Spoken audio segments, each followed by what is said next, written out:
Hey, what's going on, y'all? I just changed the fuel pump on my '07 Charger. Uh,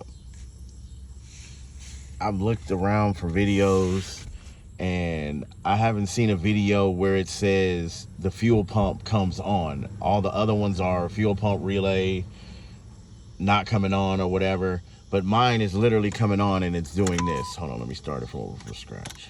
Hold on. I don't know. Let me see. Let me put it back here. I don't know if you guys can hear it, but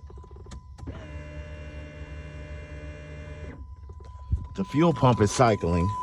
Now, when I try to start it, it's doing this right here.